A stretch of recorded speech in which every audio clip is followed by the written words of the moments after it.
好，我们开始录影了哈。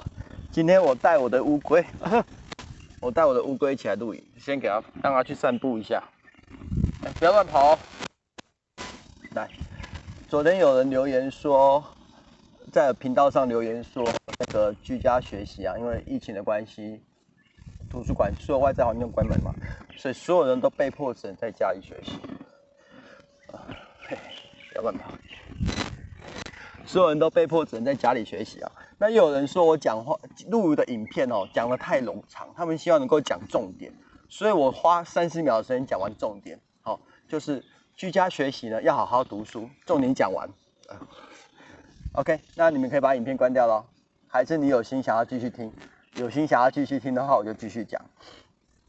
来，我不管我说什么了哈，不管我说什么，你会发现到我习惯用真实的经验去讲，真实的经历。我先讲一位哈，我先讲一件，我一个朋友啊，他在台南教书，然后又到一个更乡下、更南部的地方教书，2间学校，你去放生吧。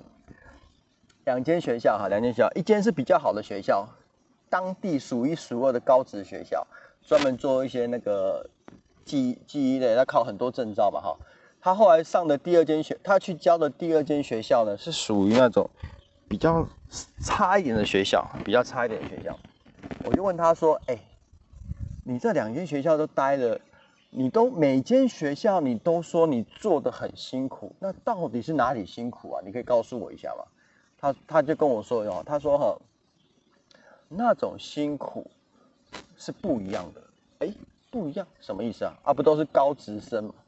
都是高职生嘛，就是好学校哈，比较好的。他跟我讲哈，比较好的学校哈，担心的是什么？担心的是安排的课程丰不丰富，内容充不充实，扎不扎实啊。然后比较差的学校呢，在意的是，怎么学生又翘课了？你又跑去哪里？怎么没来上课？所以他每天烦的都是学生怎么上课不专心。他举一个例子来给我听，你听听看这个例子哦，你听听看啊。好，这个例子就是这个影片的精华了哈。他说，我举个午休的例子来说好了。午休的例子，在好学校，学生1点半起床啊，1点半起床，他12点多的时候就在思考，1点半起床之后要安排学生去上什么，学什么东西，要怎么样让他们把实验的场地布置好，那个实作的场地布置好，高职嘛哈，实作的场地布置好。所以他担心的是这个问题。时间一到，学生马上就起来，哇，赶快准备好东西，一群学生准备好高职生准备好东西，准备去工厂做实习。他担心的是这个。那比较差的学校担心的是什么呢？这个乌龟还跑得蛮快的哈。比较差的学校担心的是什么？比较差的学校是他担心的是什么？时间到了，叫学生起床，学生说什么？老师，伤早啦，我还没困饱。然后不然就是午休的时候，有没有？哇，学生都在讲话聊天，就是不睡觉。你思考一下，如果你有小孩，你会希望你的小孩在好学校接受教育，还是在烂学校给老师找麻烦？你想要什么样的小孩？等我一下，我去拉一下我的乌龟。乌龟，你不要跑啊！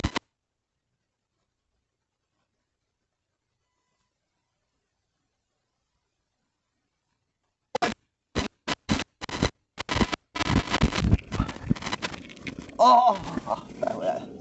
好，我们想想看，给大家看一下。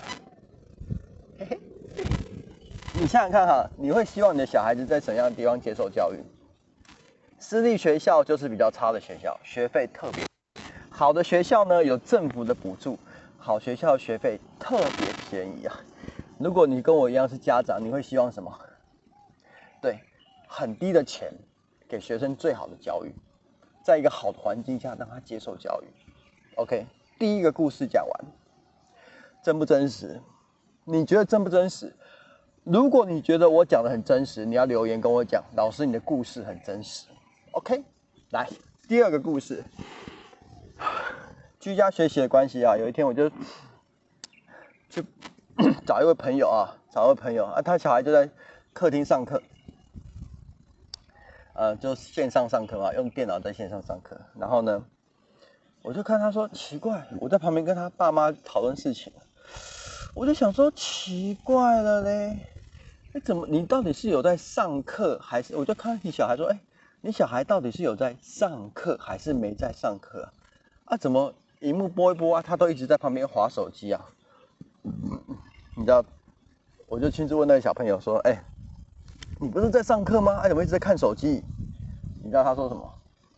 他说没有啦，老师在课堂上开始在线上上课，点完名之后，我们同学都在玩手机的反正考试之前老师会跟我们讲重点，讲完重点读一读，考试会了就好了。OK， 来，你思考一下你思考一下，我朋友的这个小孩，他是程度很高的学生，还是程度比较低的学生？说明白一点的每个人上课都会分心，我也一样，老师也一样。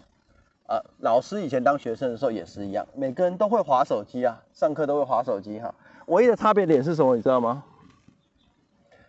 唯一的差别点是好学生，程度好的学生，他的自律能力非常高。来，再讲一次他的自律能力非常高，他能够了解到他自己需要专注去看书，所以就算没有人逼迫他，在家里的客厅，没有人逼迫他，他还会怎么样？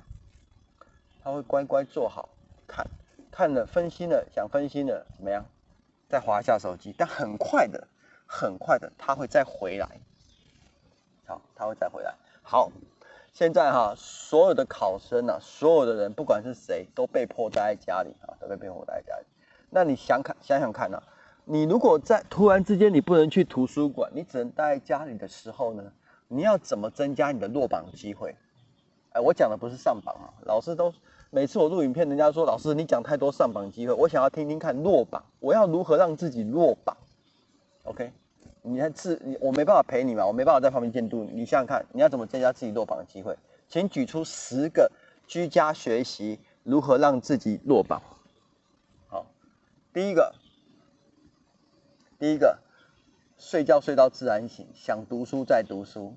第二个，把书桌环境弄得乱七八糟。第三个，在书桌上面放什么？放你最喜欢看的小说。第四个，电脑维持开机电脑维持开机，随时都上 YouTube， 手机随时上抖音。还有没有什么？赶快举例。只要任何一个可以让你落榜的机会，都是这个主题还有父母亲叫你来吃饭爸妈叫你来吃饭，吃特别久跟爸妈吵架。还有什么？对，尽量想尽量想。你知道，居家学习每个人遇到的困难都不一样，每个人都不一样哇靠，我的乌龟跑好远你们等我一下，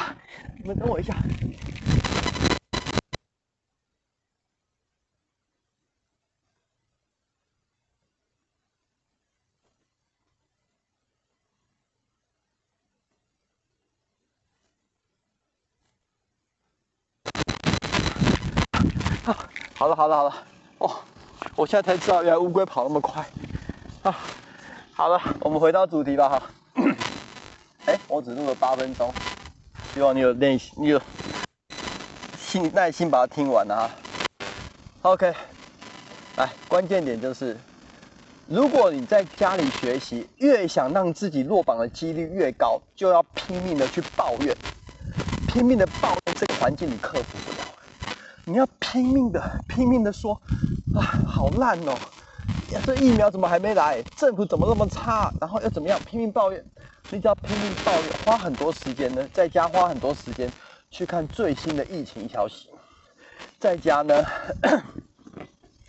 尽量让情绪保持差，而且还有一个重点在家里千万不要做运动，你只要越不做运动，你上榜的几率就会越低。例如什么？例如我会做开合跳，我在家会做开合跳。但是你千万不能做开合跳，因为做开合跳会让你运动，运动之后会让你变得更聪明，你千万不要。第三，不是第3点，讲错了你要想尽办法让自己的程度变差，就跟我故事前面那2个真实的故事一样尽可能的说自己做不到，这样子你这个时间就会浪费了。好了，讲了这么多落榜的经验，如何在居家学习时落榜，我再讲一个如何上榜，平衡一下，稍微平衡一下，就是你要先在家里的时间其实很漫长，你要先注意到、观察到你到底现在在做什么，不要让你的时间随意的流逝，不要急着读书，不要急着去看任何东西，而是先静下来，想一想你今天一整天在家里要怎么样才能够赢过别人。就算你不读书，读不下去，你也要把心思专注在如何改进自己的学习上，懂意思吗？如何改进自己，每一分每一秒都在想我要怎么充分的利用，而不是让时间任何一个人占用你的时间。你要尽其所能去想啊，聪明的人跟差的人呢，聪明的人跟笨的人，他的差异点就在于时间的控制，还有对事情有更细微的观察。OK， 最近有很多心得了哈，我想说怕录太长，你们没有时间听完，那就先这样啊。可以的话就随便留个言，随便留个言就可以。为什么你知道吗？因为你留言的话呢，这个影片的价值就会提高。